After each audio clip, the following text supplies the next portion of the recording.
So what we're seeing in our clinic, in my practice, and what the clinical data suggest is that 70-75% of people roughly seem to have very significant, meaningful improvement with their depressive symptoms from ketamine.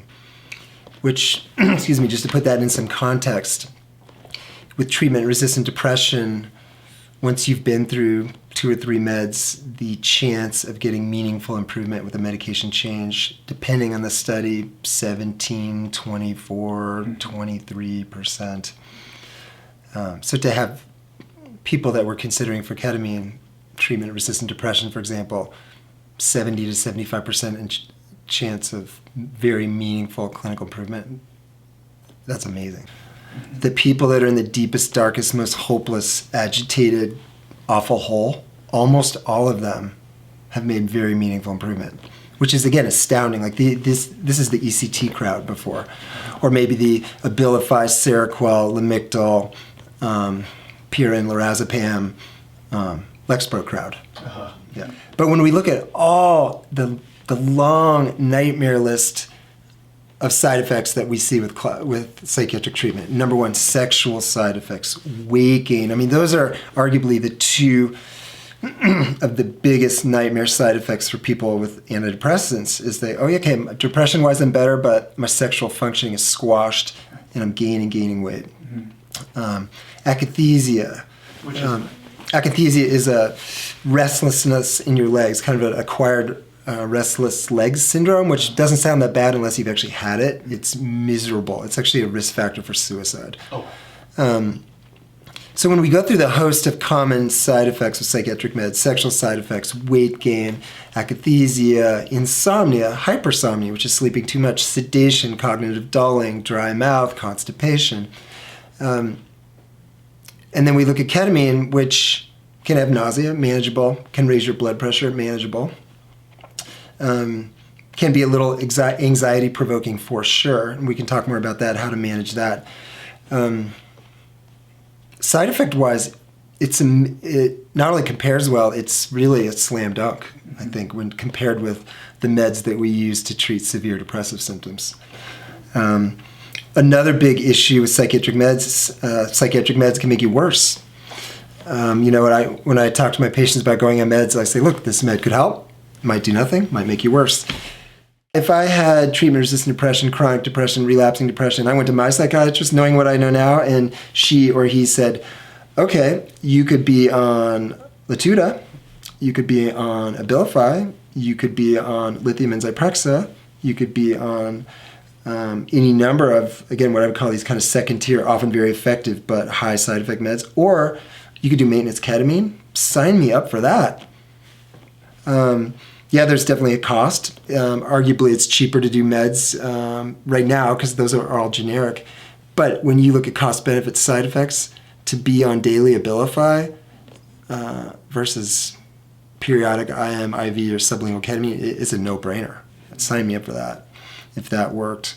Or even, I've been a big fan of ECT in the past. It's pulled many people out of a horrific place, but I've also seen long-term cognitive effects of it. Since I started ketamine almost a year ago, I've sent almost no one to ECT.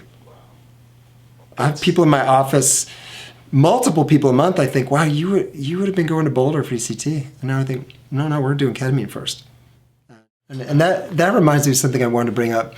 There's a whole group of people in my outpatient practice who many of I've been treating for 8, 10, 12 years or more. Chronically depressed. We tried lots of meds, cognitive behavioral therapy, EMDR, whatever, been on all sorts of treatments. And only after starting this ketamine therapy did I realize that I had sort of unconsciously, I don't want to say given up on them, but just assumed, I guess that was as good as it was going to get. Because as I started my ketamine practice, I thought, okay, this is for suicidal people. This is only for people in the deepest, darkest hole. But then as I started seeing, again, about 3 out of 4 people get way better, I thought, what about these chronically depressed people I have that really struggle to function? There are a bunch of meds, and a number of them had ECT, failed ECT. Well, then I start to find, again, there's this whole group of people in my practice who are responding powerfully to ketamine. They're doing a couple IMs initially and then coming in for maintenance IM maybe every 4, 6, 8 weeks. And they're at a whole new level of functioning. And I realized I'd never seen them like this. They've been so severely, chronically depressed. And yeah, their meds had pulled them up a few notches, but despite having really good psychotherapy and trying to run and get sun and eat right and take their supplements, and again, in many cases ECT, they're not well. And now many of them are so much better. I just didn't even know that it was possible. So you have someone sitting in your office with treatment-resistant depression and or severe impairing symptoms, and you might be thinking, Abilify might pull them out of this in 48 hours. And they may have miserable restless legs, or they may get hypersexual. They may go on a gambling spree. They may be up for 3 days with insomnia. They may be so sedated they can't get out of bed.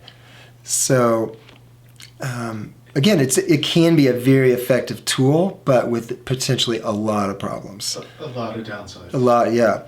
And a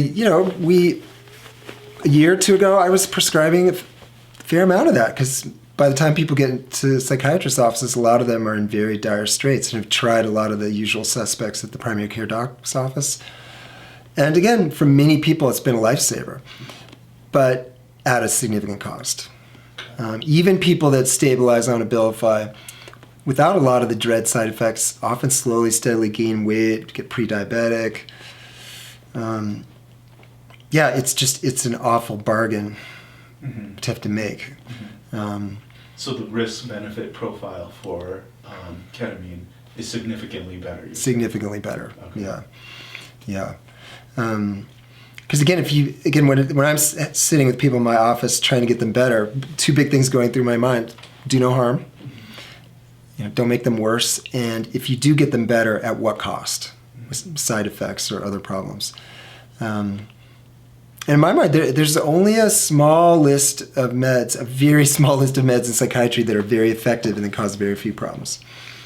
Lamotrigine arguably being top of that list. But I've found a number of my people that have done fairly well on lamotrigine, when they got on ketamine, they did a whole level better.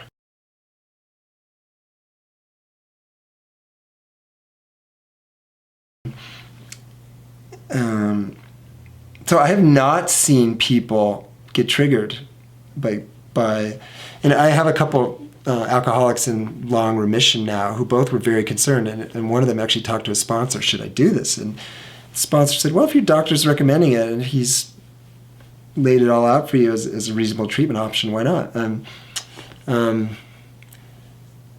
He actually doesn't like the experiences at all. He tends to get very anxious during them, but it's helped him so much when he comes back for his maintenance. He said, well, I guess this is better than a lot of my meds and all the problems those cause. And he said, I don't really like these experiences, but boy, they're sure changing my life. So there's that. But then there's a whole other, so there's the question A, can ketamine trigger or re-trigger sort of addict-like behavior? I haven't seen that. And at the Kriya Institute conference last year, there was some talk of that. And again, I didn't hear anyone voicing that as a major problem. In fact, people are actually seeing a very interesting other effect, is that ketamine may help some substance use disorders, namely alcoholism.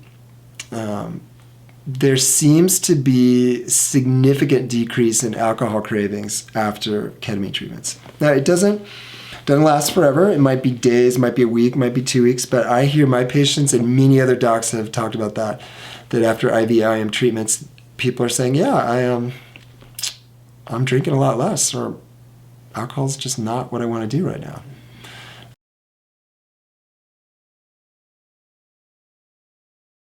Depression, if you will, as sort of the dark, awful blanket over PTSD. So again, depression is a syndromic description in many ways.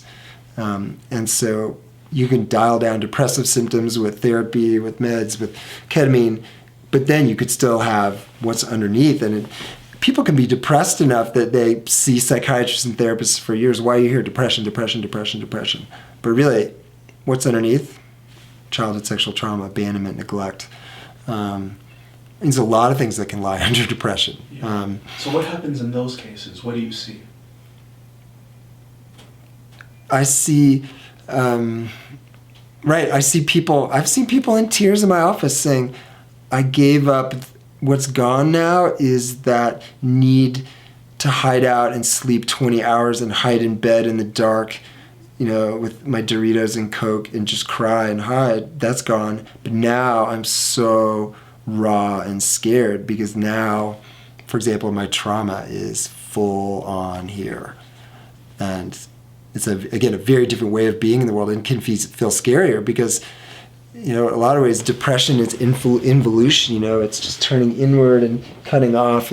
But if you cut away those depressive symptoms, people can just feel deep, enervated and raw and exposed and naked and unsafe. And so like trading in a very toxic but comforting blanket for rawness. Yeah. Yeah. We have something wrong in this gelatinous brain in the skull, and it's really causing you a lot of misery. And our targeted interventions, our CBT and our EMDR and our Abilify don't seem to be fixing it. So let's just hit reset. See what happens. Oh, you feel better. That's cool. Why? I don't know, but hopefully we'll figure out someday, but that's pretty cool that you're feeling better. Here. It's here. Yeah. It's here now.